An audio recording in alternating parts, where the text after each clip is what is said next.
You think the future of space travel is a bigger rocket. Go ahead, admit it. When somebody says the future of getting off this planet, the picture in your head is a taller, fatter, louder version of the thing we already have.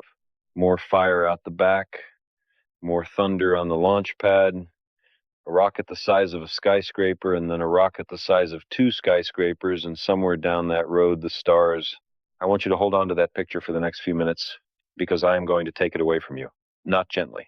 I'm going to show you with one piece of arithmetic that a school teacher worked out over 100 years ago that the rocket, as you imagine it, is a dead end.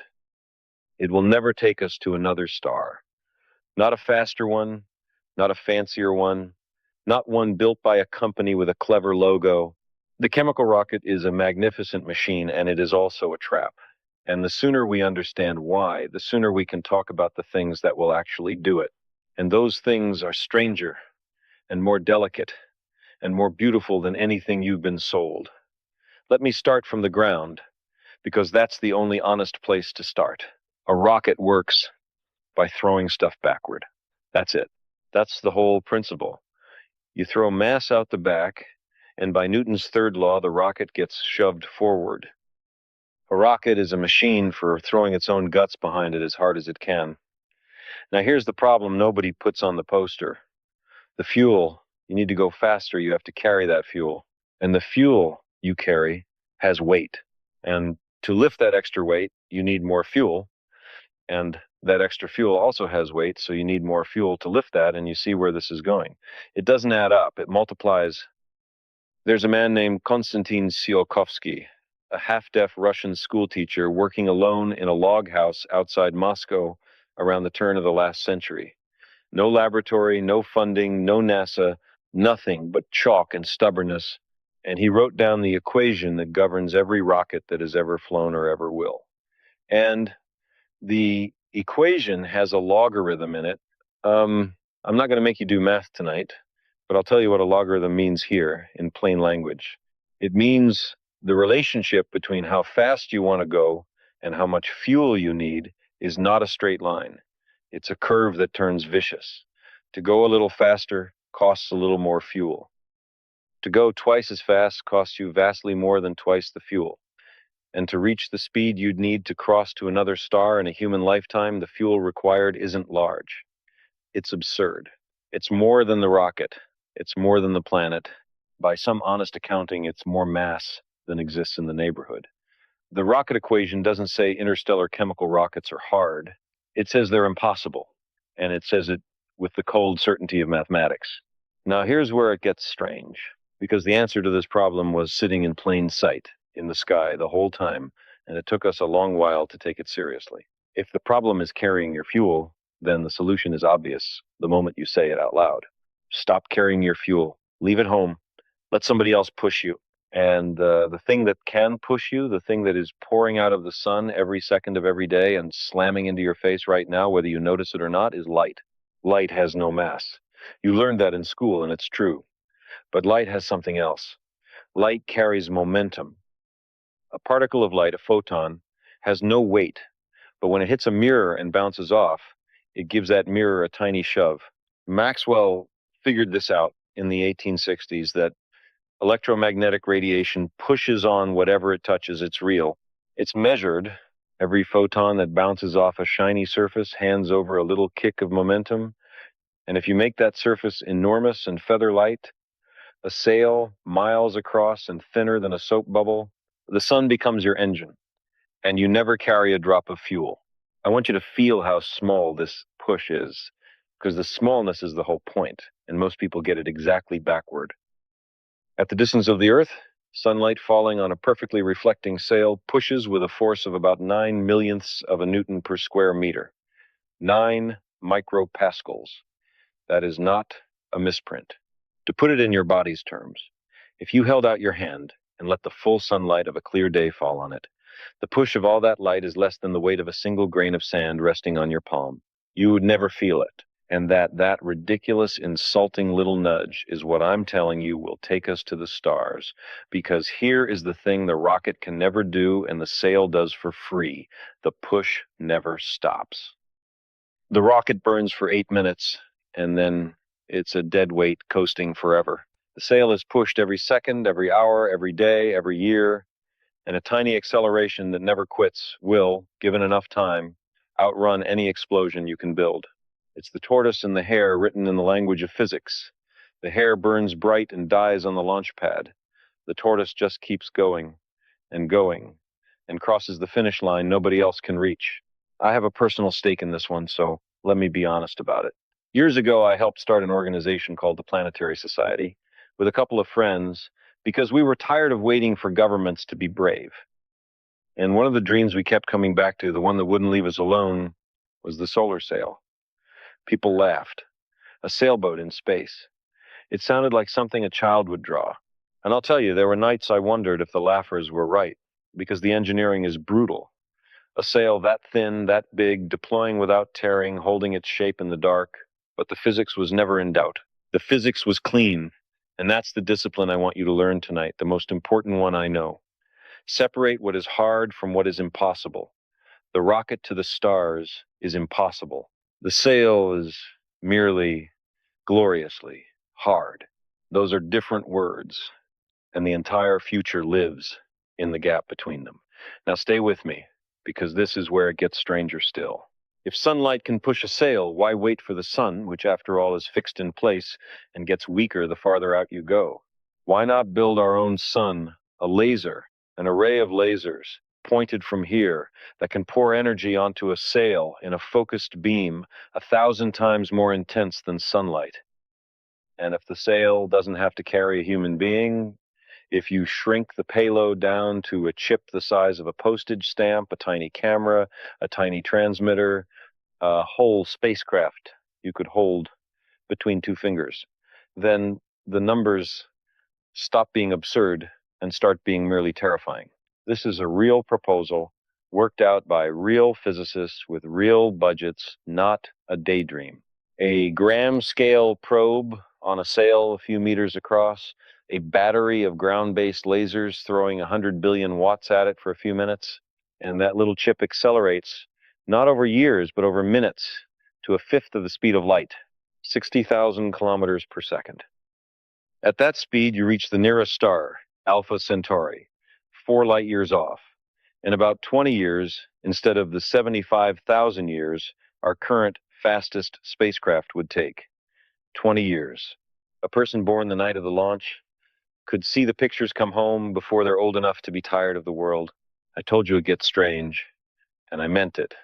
So let me show you the part that keeps the people working on this awake at night, because I won't pretend the hard part's away. At 1/5 the speed of light, a single grain of interstellar dust, a speck you couldn't see, a thing of no consequence at any human speed, hits your gossamer sail with the energy of a rifle bullet. Empty space is not empty. It's thinly populated with dust and atoms, and at relativistic speed, every one of them is a weapon. And here's the crueler problem, the one I find genuinely unsolved and genuinely thrilling. How do you stop? You've spent 100 billion watts getting this thing up to a fifth of light speed, and there's no laser at the other end to slow it down. It screams through the Alpha Centauri system in a matter of hours, snapping its pictures, and it's gone, out the other side, into the dark, forever. We have ideas. Turn the sail around. Use the light of the destination star itself as a brake, a thing called the magnetic sail that drags against the thin plasma of space. But I'll be straight with you. We do not yet know how to stop. We know how to throw a camera at another star. We do not yet know how to make it stay. And I find that not depressing, but electrifying, because it means the people in this room, the young ones especially, are living before the answer instead of after it. There are not many frontiers like that left. Let me come back down to where we actually are, because I don't want to leave you thinking it's all sails and starlight. The quiet revolution, the one already happening, the one nobody made a movie about, is the ion engine. And it embodies the exact lesson I've been hammering. An ion engine takes a gas, usually xenon, strips the electrons off its atoms to make them electrically charged, and then uses an electric field to fling those charged atoms out the back at speeds a chemical rocket can only dream of, not 3 or 4 kilometers a second like burning fuel, but 30, 40, 50 kilometers a second. The catch, the beautiful catch, is that it does this with almost no force at all. The thrust of an ion engine on a real spacecraft is about the weight of a sheet of paper resting in your hand. You could not lift a feather with it against Earth's gravity. It is the gentlest push imaginable. And yet a spacecraft called Dawn rode ion engines out to the asteroid belt, slipped into orbit around one giant asteroid, Vesta, studied it, then climbed back out of that gravity well and flew across the belt to orbit a second world. Ceres, a thing no chemical rocket could ever do, because no chemical rocket could carry the fuel for that much maneuvering. The ion engine did it on a few hundred kilograms of xenon. Patience beats violence. That's not poetry. That's the propulsion budget. Now, here's where it gets strange in a way that should make you a little uncomfortable, because I'm about to tell you about a machine that works, that we know works, that could have taken human beings to the outer planets in years instead of decades, and that we strangled in its crib. In the late 1950s, a group of physicists, Freeman Dyson among them, Ted Taylor leading it, brilliant, haunted men, sat down and asked a question that sounds like a joke until you do the math, at which point it stops being funny. What if you propelled a spaceship by detonating nuclear bombs behind it? Not metaphorically, literally. You drop an atomic bomb out the back, it goes off, a giant shock-absorbing plate catches the blast and the ship leaps forward, and then you drop another one and another, riding to the planets on a string of nuclear explosions, like a pebble skipping on the shock waves of hell. They called it Project Orion.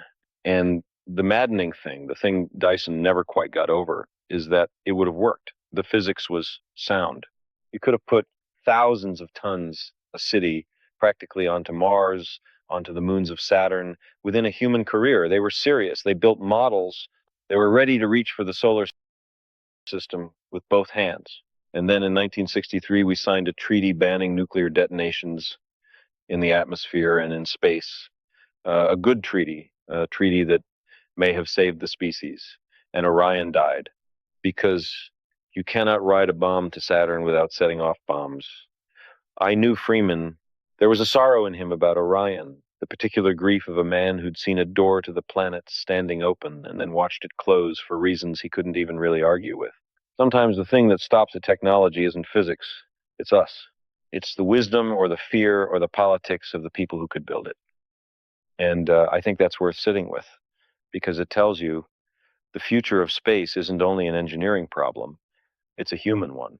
Before I take anything else away from you, let me give you the honest middle ground, the propulsion that lives between the gentle sail and the impossible dream, because it's real and it is genuinely coming. Fusion, the same reaction that lights the sun and every star you can see. If we can cage a star, and we are slowly, expensively, painfully learning to cage a star in laboratories right here on Earth, then we have a rocket that throws its exhaust out the back, not at 4 kilometers a second like burning kerosene, but at a tenth of the speed of light.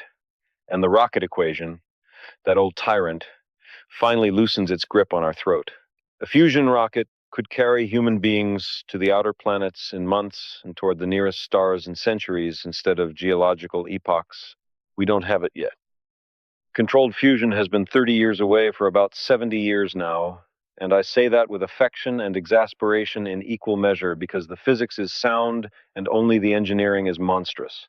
But now here's where it gets strange, because there is a fuel more potent even than a caged star, the most concentrated energy the laws of physics permit, and it is antimatter. For every particle of ordinary matter, there exists a mirror twin with the opposite charge. And when the two meet, they don't burn, they don't react, they annihilate totally. The entire mass of both, converted into pure energy, Einstein's famous equation cashed in at 100 cents on the dollar with nothing left over. A few kilograms of the stuff holds enough energy to drive a ship to a serious fraction of light speed. And here is the cruel punchline. We can make antimatter. We do it routinely in particle accelerators. But we make it a handful of atoms at a time at a price that makes it, gram for gram, the most expensive substance in the universe by a margin that isn't even a contest. And to fuel a single starship, we would have to run our whole civilization's antimatter output for far longer than the civilization has existed. So antimatter is at once the perfect fuel and the perfect frustration, flawless on paper and ruinous in practice. And somewhere in the chasm between those two facts, a generation of physicists will spend their entire careers. That's not failure, that's the frontier. Now I have to do the hard thing. I have to take something away from you that you love, because if I don't, I'm not being honest, and Carl Sagan being dishonest with an audience would be a contradiction in terms. You want warp drive. Of course you do. You grew up on it. You want the ship that goes faster than light, that crosses the galaxy in a long weekend, and somewhere in the back of your mind, you're thinking, surely, surely, if we just get clever enough, we'll find the trick. So let me tell you as plainly as I know how. The speed of light is not a speed limit. Hear me. It is not a barrier that better engineering will eventually break. The way we broke the sound barrier, it is not like that at all, and the analogy to the sound barrier is the single most misleading thing ever told to a generation of dreamers. The speed of light is woven into the structure of space and time themselves. It is the conversion rate between space and time, the hinge the whole universe swings on. When you try to push a thing with mass up to the speed of light, the energy required doesn't just get large, it runs to infinity. You would need all the energy in the universe and then some to get one spaceship to the finish line, and you still wouldn't arrive. This isn't a failure of our rockets. It's a feature of reality. Einstein didn't discover a wall we'd someday climb. He discovered the shape of the playing field. And here's where it gets strange, and where I refuse to lie to you in either direction. There's a loophole, and it's a real one, and I'd be cheating you if I pretended it away just to make the lesson clean. The speed limit applies to moving through space. It says nothing about space itself moving. And space, we have known since Einstein and Hubble, is not a fixed stage. It stretches, it expands. The galaxies are flying apart not because they're hurtling through space, but because the space between them is growing. So a physicist named Miguel Alcubierre asked the obvious, dangerous question, what if, instead of moving the ship through space, you moved the space? Contract the space in front of the ship, expand the space behind it, and ride the bubble. Inside the bubble, you're not moving at all. You're sitting still in your living room, but the bubble itself carries you faster than light, because the cosmic speed limit never applied to space in the first place, and the equations of general relativity, Einstein's own theory, permit it. It's a real solution. It's on paper. Now, before you book a ticket, here is the catch, and it is a monster. To bend space that way, you need a kind of matter that has negative energy, that weighs less than nothing, that gravitates the wrong way, and you need a staggering amount of it. And we have never found such matter in the quantities required. And we have excellent reasons to suspect it may not exist in any form. You could pile into a fuel tank. So is warp drive impossible? I won't say that word because the math says maybe, and I respect the math too much to lie about it. I'll say this instead. It is the most spectacular open question in the field, and it sits right at the boundary where engineering becomes physics, becomes philosophy. The question of whether space-time is something we can merely live in or something we can someday lay our hands on and reshape, I don't know the answer. Nobody does. And anyone who tells you they do, in either direction, is selling you something. Let me give you something solid again, because I've been making your head spin, and you deserve a piece of certainty. Here is a future space technology that requires no new physics, no negative matter, no breakthrough, just patience and nerve. And it will let us see the surface of a planet orbiting another star. See it, not a dot, not a smudge, continents, oceans, if it has them, cloud systems moving across an alien sky. And the trick is one of the most elegant things I know, and it uses the sun itself as a lens. When Einstein gave us general relativity, he predicted that gravity bends light, that a massive object warps the space around it so that light passing nearby gets deflected, curved, focused. In 1919, a man named Arthur Eddington took a ship to an island off Africa, waited for a total eclipse, and measured the stars near the darkened sun, shifting from their proper places by exactly the amount Einstein predicted. The sun bends starlight. We've known it for a century. Now here's the leap. If the sun bends and focuses light, then the sun is a lens, a colossal gravitational lens. And like any lens, it has a focal point, a place where the bent light comes together into an image. That focal line begins about 550 times farther from the sun than the Earth is. Far, 11 times farther out than Pluto, but not unreachable a few decades of travel for the kind of probes we've been discussing.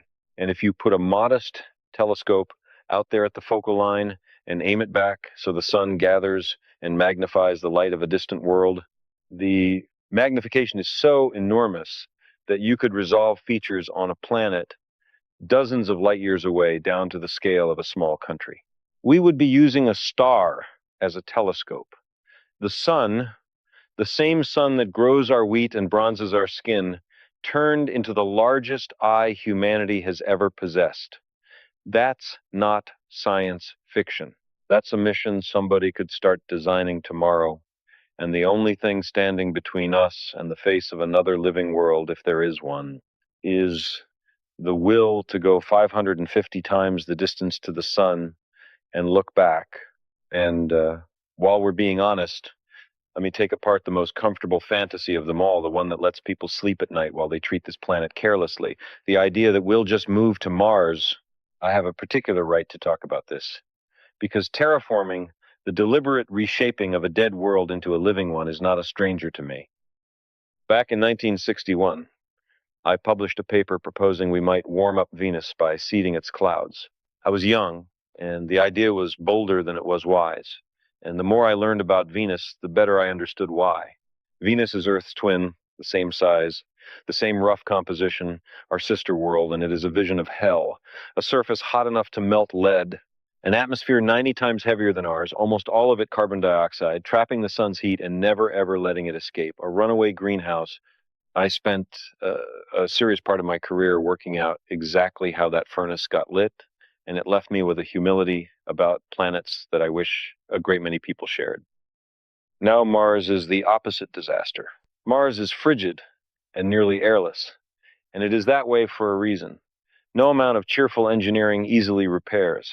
It lost its magnetic field billions of years ago, and once that shield was gone, the wind of charged particles streaming off the sun stripped Mars's atmosphere away into space, molecule by molecule, across the ages. You can imagine warming Mars, thickening its air, melting its buried ice. People do imagine it in bright diagrams with arrows.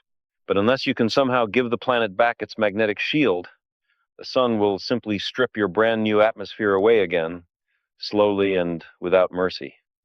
Terraforming Mars is not filling a bathtub.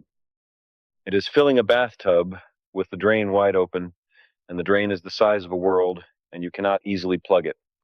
I'm not telling you it's forever impossible. I'm telling you it is the labor of millennia and titanic power, and anyone who waves a hand and promises you a backup planet ready by the time we've finished wrecking this one is not doing the arithmetic. They are telling you a bedtime story. And here is the part that ought to chill you. The most Earth-like world in the entire known universe. The only one with breathable air and liquid water and a magnetic shield and a biosphere already up and running out of every one of the 40 billion planets we've begun to count is the one beneath your feet. We are not going to find a better Earth out there. We are already standing on it. Suppose, though, that we insist. Suppose we say no. We want human beings out there, real people breathing alien air under an alien sky. Then we face a choice between two hard roads, and each of them tests what we believe a human life is even for. The first is the generation ship, a vessel so vast and so self-sufficient that it becomes a small traveling world where people are born, live their entire lives, and die in transit, so that their distant grandchildren are the ones who finally arrive. Sit with what that asks. You would be condemning generations to be born inside a machine, with no horizon, no weather, no open sky, no say in the matter, living and dying as a single link in a chain, so that strangers centuries downstream can step onto a world those ancestors had no hand in choosing. Is that a triumph, or is it a cruelty? I honestly do not know, and I have turned it over for a long time. The other road is to stop the clock, to put the travelers into some deep, cold suspension, slowed almost to stillness, sleeping through the centuries to wake at journey's end.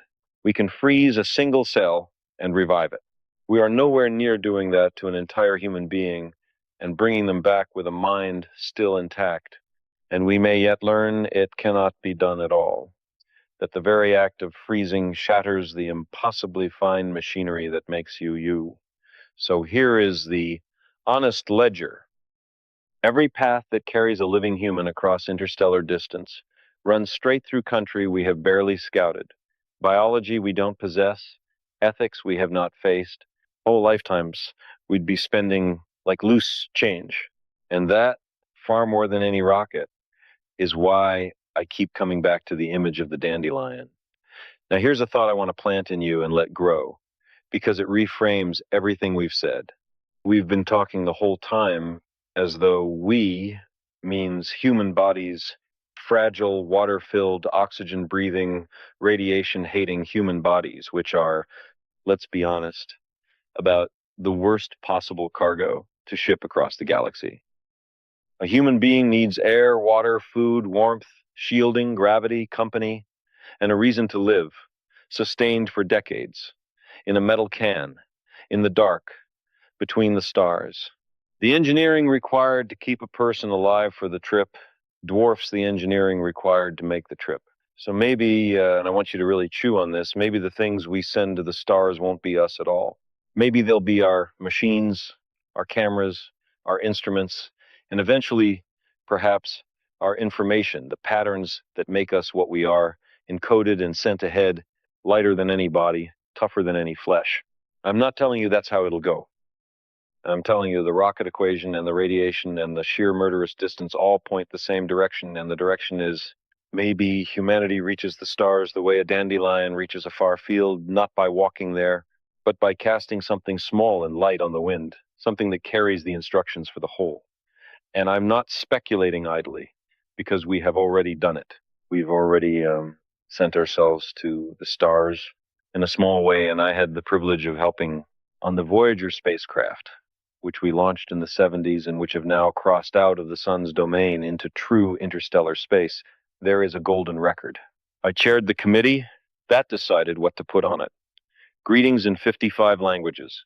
The sounds of Earth's surf, wind, thunder, birds, a whale, a kiss, a mother's first words to her newborn, a human heartbeat and brainwaves, music, from Bach to Chuck Berry, and 100 and some images encoded in the grooves, instructions included in the patient hope that some mind, someday, somewhere, might find it drifting and decode it and know that once, on a small wet rock around an ordinary star, there was something that wanted to say hello. Those records will outlast the pyramids, they'll outlast the continents. Long after the sun has swollen and swallowed the earth, the Voyagers will still be out there, carrying a heartbeat and a kiss between the stars. That is interstellar travel. It's slow. They won't pass near another star for 40,000 years. But it's real, and it's already happening. And we did it with 1970s technology and a refusal to be small. And there is one more way to cross the stars that costs almost nothing and travels at the absolute speed limit of the universe, and we've been doing it by accident for a century. A radio wave. Information itself. The moment we started broadcasting, a bubble of our radio chatter began swelling outward from the Earth at the speed of light, and it has by now washed over thousands of stars. Our news, our music, our arguments, our nonsense, announcing us to anyone within range who happens to be listening. That is interstellar travel, too, the cheapest kind there is, and it runs in both directions, which is exactly why, decades ago, my friend Frank Drake aimed a radio telescope at a pair of nearby stars and simply listened and began the whole patient enterprise we call the search for extraterrestrial intelligence.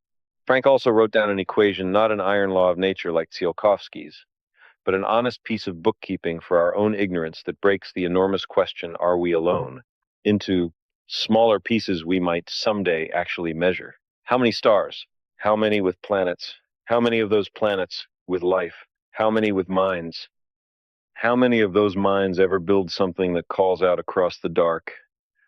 And then, last and heaviest, how long such a civilization manages to last before it falls silent?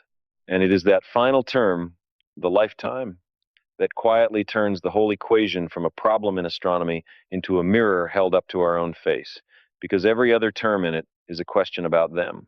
That last one is a question about us. Now, here's where it gets strange and quiet and a little dark, because I've saved the deepest puzzle for last, and it isn't a technology at all. It's a question, and the question is this: if interstellar travel is even remotely possible, if sails and ion drives and gravitational lenses and maybe someday stranger things can really cross the gulf between stars, then where is everybody? The galaxy is old, 13 billion years old. There are hundreds of billions of stars, most of them older than our sun, many with planets, many of those planets older than the Earth by billions of years. If even a tiny fraction of them grew minds, and if even a tiny fraction of those minds did what we're talking about doing tonight, sent out sails, sent out probes, sent out golden records of their own, then in 13 billion years, the galaxy should be full, crowded, loud with signals. We should have found a probe in our own solar system, a beacon in our own sky, a record on our own moon. A physicist named Enrico Fermi, sitting at lunch one ordinary day, listening to colleagues chatter about flying saucers, fell quiet and then asked the question that has haunted every honest person in this field since: where is everybody? And the silence, the vast, patient, total silence of the sky is not nothing. It's data. It's the most unsettling data we have. It might mean that life is rarer than we hope. It might mean that minds like ours are rare. Or it might mean, and this is the one that keeps me up, that something happens to civilizations like ours, some filter, some wall, that they reach roughly the stage we're at right now. The stage where they can finally touch the stars or finally destroy themselves, and the destroying tends to come first. I spent years of my life studying what a nuclear war would do to this planet, the nuclear winter, the smoke blotting the sun, the cold and the dark and the dying, and I'll tell you, that work changed how I hear the silence of the sky. The silence might be a warning. It might be the universe telling us that the most dangerous technology a civilization ever builds isn't the one that takes it to the stars. It's the one that decides whether it lives long enough to. So let me bring it home, and let me be hard about it, because soft endings are a kind of lie. You came in tonight thinking the future of space technology was going to shock you with marvels, the warp drive, the colony on Mars, the bigger rocket, and I've spent this whole time taking the marvels apart and handing you back something stranger: a sail thinner than a bubble, a push weaker than a grain of sand, a star used as a telescope, a golden record drifting toward a star it won't reach for 40,000 years, and a silence in the sky we don't understand and can't explain away. But here is the real shock, the one I've been walking you toward this entire time, and I want it to land. Look around this room. Every technology I've described tonight is potential, theory, hope, paper. Not one of them yet exists in a form that can carry us across the dark. The only space technology that actually exists right now, the only proven, working, functioning instrument in the entire known universe capable of looking up at 400 billion stars and asking where everybody is, and meaning the question is you. The human mind is the most advanced piece of space technology ever discovered. It is the only thing we have ever found anywhere that can comprehend the rocket equation and then resolve to beat it. We are the experiment. We are the probe the universe sent out to see if it could come to know itself. And we are doing it right now on a planet that is one nuclear war or one slow poisoning of the air away from going silent, like all those other stars seem to have gone silent. So I won't leave you with wonder tonight. Wonder is cheap, and you can get it anywhere. I'll leave you with the question that actually matters, the one I want stuck in your chest on the drive home. We have the physics to reach the stars. We have known the path, in outline, for decades. The sail, the laser, the lens, the patient probe, none of it requires a miracle. It requires only that we are still here, still curious, still funding the dream, still refusing to be small 50 and 100 and 500 years from now. The technology was never the hard part. We were. So the real question, the only one, is not whether we can build the machines across the dark. We can. The question is whether we will grow up fast enough and stay alive long enough to be the kind of species that gets to use them. The sky is silent. Decide what that means to you, and then decide what you're going to do about it.